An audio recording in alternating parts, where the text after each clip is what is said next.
Tommy Doyle, the least most important character in the Halloween franchise. Let me explain. Tommy Doyle was first introduced in Halloween 1978 as the young man who Jamie Lee Curtis's Laurie Strode watches, and who becomes one of the survivors of the Halloween massacre in Haydensville. The character's next appearance would be in Halloween 6, where we come to find out that Tommy Doyle has become sort of a conspiracy theory person and has become obsessed with learning everything he can about Michael Myers and also the Cult of Thorn. He more famously later adopts Jamie Lloyd's son, Stephen, and then seemingly disappears. The next time we see Tommy Doyle is in 2021's Halloween Kills, where he joins a group of survivors for a yearly toast on not Christmas Eve, but Halloween,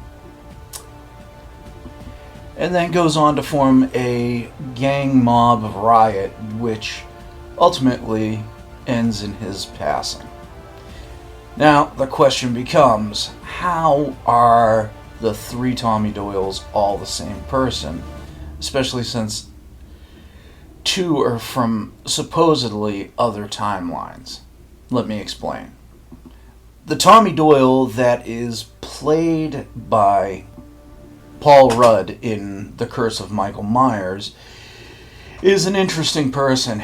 It would fit in many ways that Tommy Doyle would have become a conspiracy theory nut, or in this case, it would become obsessed with the case that nearly killed him.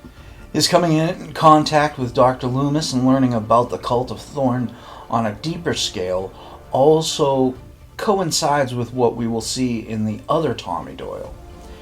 But what the sticking point is here is that he seemingly adopts Stephen Lloyd. Stephen Lloyd, as we know, is the son of Jamie Lloyd.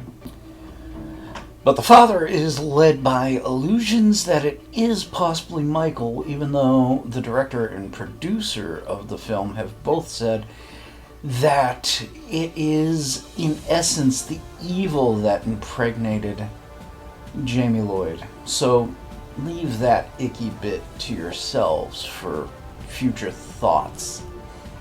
Another interesting thing I should point out is the character of Mrs. Blankenship, Tommy's landlady, is also a character that was in Halloween 3. So it's kind of interesting that we do have a tie-in here. But, well, we've already discussed that.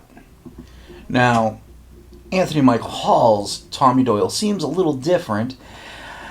And if we were to give him based on what we know, it is possible. He seemingly stayed in Haddonfield and became a successful business person, working and possibly functioning alcoholic like most everyone in the later trilogy. But the interesting thing to point out here is that he has a tattoo on his wrist of the thorn symbol.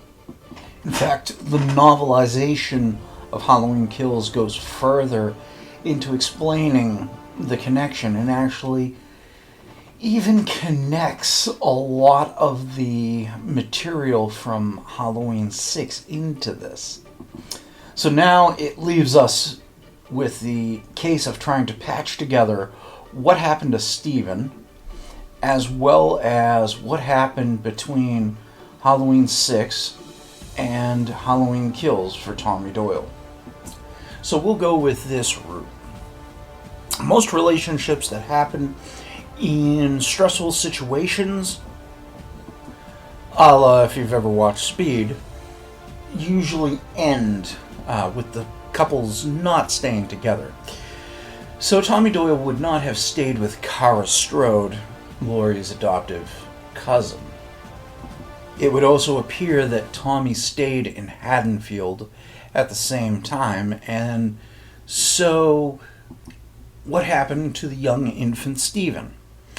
I would theorize that Tommy, knowing all things Laurie Strode, knowing all things Michael Myers, having a connection with Dr. Loomis, probably somewhere in the storyline, in the segments that are not filmed, the segments that would have been in a novelization of another type, we would have found out that Tommy came to discover Laurie Strode's false death and would have tracked down Laurie in California, where at this time Laurie was already in a mental institution.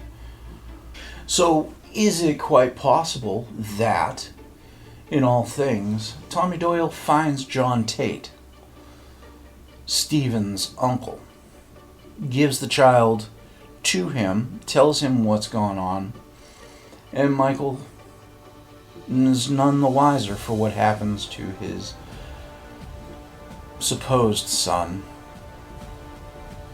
For all we know, John is with Molly, probably together as a couple.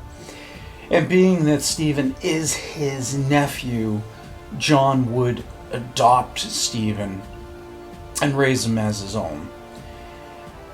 Neither would ever really come to find out what truly happened to Tommy, but would be grateful that he had united them. Tommy then would go back to Haddonfield, reassume life, as I said, become a functional alcoholic. And then when the final night of terror happens, that begins in Halloween 2018, we see this whole thing just boil over. Since we know that the Mark of Thorn gives Michael Myers a sense of power and immortality, Tommy probably stupidly and arrogantly got the tattoo, thinking himself all the better for besting Michael back at the time of Curse of Michael Myers. This would explain some of the irrationality that we see with the character and how he leads the mob going forward there. But ultimately we see where the brashness and arrogance leads to his demise at Michael's hands. And so there we have it. We have how all of this comes together. All of this seemingly innocent story just falls apart for Tommy Doyle. Somebody who I really liked Paul Rudd's characterization of him, but Anthony Michael Hall's characterization seemed a little rash and brash and all sorts of things. And it could be because of what Tommy Doyle suffered and what he lost. He was obsessed with one thing, and then finding out how deep the deep state of the Cult of Thorn was, really just lost it all. At least we can patch together a better story for Stephen Lloyd. I like to think of the idea that he was adopted by John Tate, and thus why John Tate and Stephen Lloyd are not part of the Blumhouse trilogy of films, but it leaves them in California as a happy adoptive father and son. With that, we will be focusing next on another interesting angle within the story: how the family tree breaks down.